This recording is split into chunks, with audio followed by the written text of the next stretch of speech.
न केवल केवल जर्नलिज्म पर, न केवल अपोजिशन पर इस तरह का अत्याचार दुर्व्यवहार हुआ, अपितु न्यायपालिका का भी गला घोटने का काम उस समय की सरकार ने किया।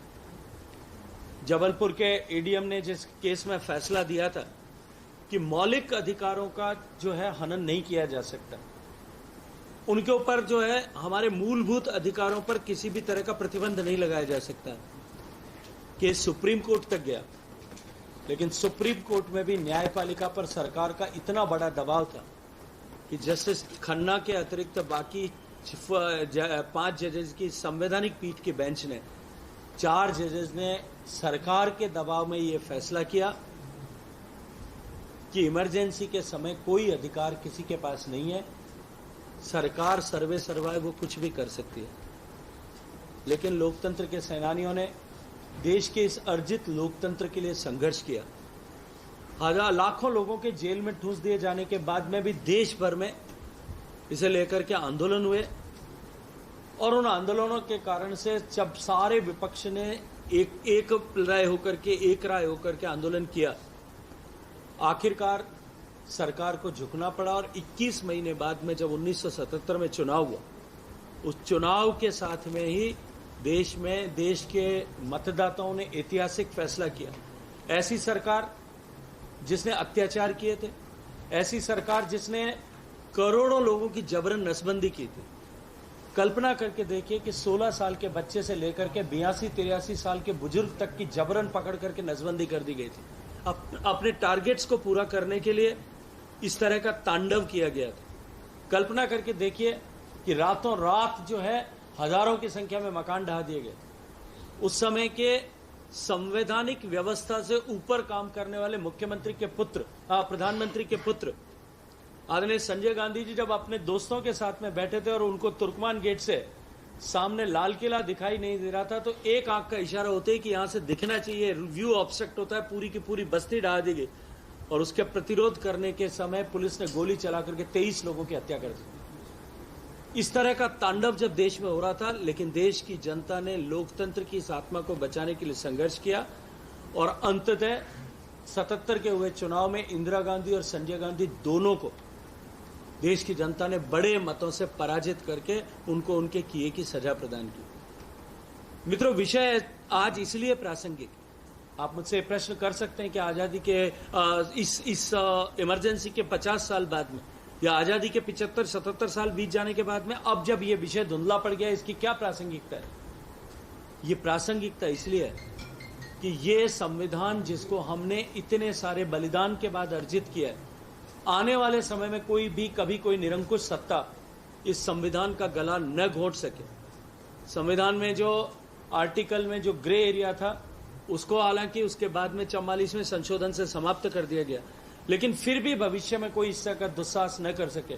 और संविधान को किस तरह से गला घोटा गया था, उसके पीछे कौन लोग थे, और आने वाले समय में इस तरह का साहस कोई न कर सके, इस दृष्टिकोण से देश भर में भारतीय जनता पार्टी ने जन जागरण का अभियान किया।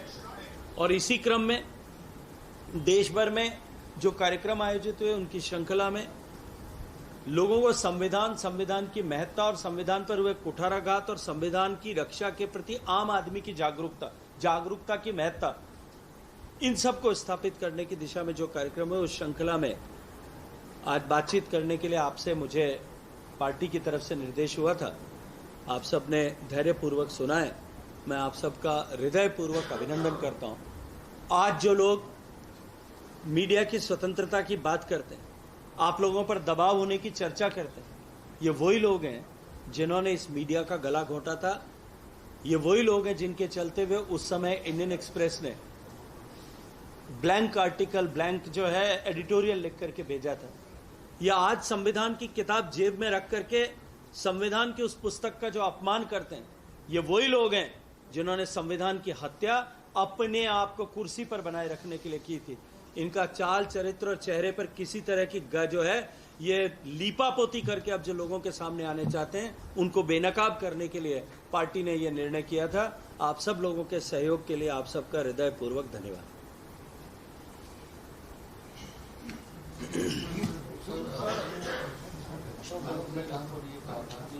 आज आज तो यार संविधान की बात करो कोई। अच्छा, का इमरजेंसी लेकर थी, उसको लेकर जो है माफी मांग ली गई थी, लेकिन अब 50 साल बाद भी कोई जो है इमरजेंसी करके उस मुद्दे को बुलाने का प्रयास।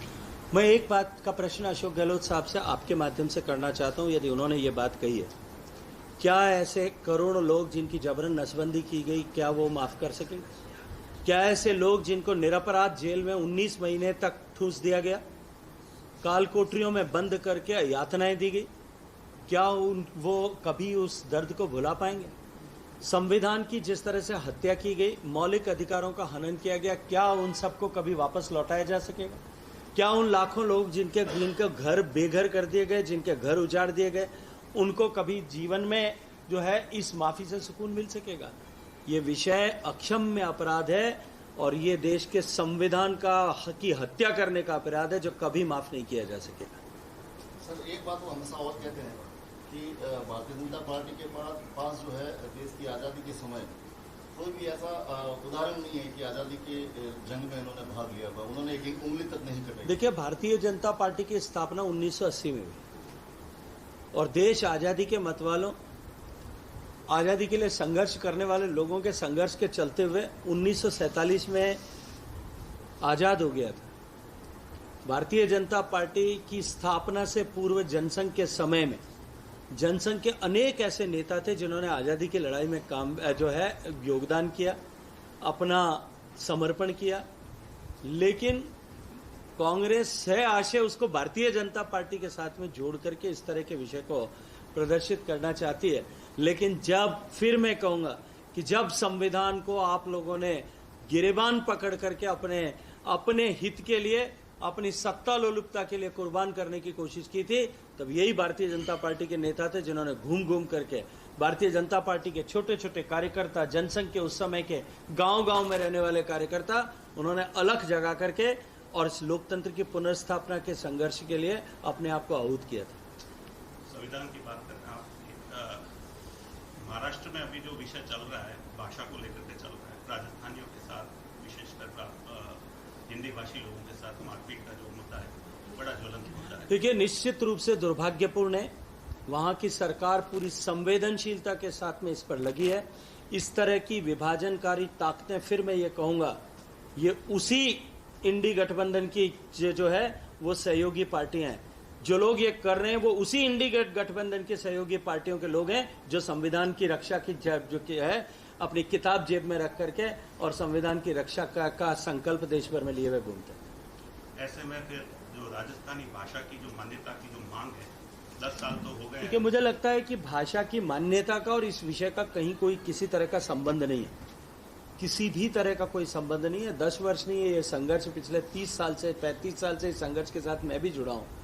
निश्चित रूप से उस विषय को इसके साथ में नहीं जोड़ा जा सकता। इस तरह की घटनाएं पहले भी महाराष्ट्र में हुई है, लेकिन अंततः ये देश एक भारत श्रेष्ठ भारत है। इसको एक भारत श्रेष्ठ भारत बनाने के लिए भारतीय जनता पार्टी के परिवार के 22 करोड़ लोग पूरी ऊर्जा और प्रण के साथ में माननीय प्रधानमंत्री जी के नेतृत्व में हम लोग काम कर रहे हैं। सर, यहाँ पर जोधपुर में एक संविधान बचाओ रैली आयोजित की गई, जिसमें पूर्व मुख्यमंत्री अशोक गहलोत ने कहा कि भारतीय जनता पार्टी संविधान की प्रस्तावना के साथ छेड़छाड़ करके उसमें से जो धर्मनिरपेक्ष और समाजवाद है उस शब्द को हटाना चाहते हैं। नहीं चाहती से का उनको जानकारी कहाँ से आई? कोई रात को दिव्य स्वप्न अगर आया हो और किस पंडित ने उस स्वप्न को जो है वापस इंटरप्रिएट किया होगा, मुझे लगता है वो इस पे टिप्पणी कर सकता है। उन्होंने आरएसएस के देखिए, किसी व्यक्ति इंडिविजुअल की टिप्पणी के आधार पर वो टिप्पणी सरकार का या पार्टी का मंतव्य है ऐसा स्थापित करने की कुचेष्टा अशोक गहलोत साहब पहले से करते रहे, लेकिन ये करने से पहले वो अपनी पार्टी में अपने लोगों ने किस तरह के वक्तव्य दिए पहले उसकी चिंता करें। वो ये ना भूलें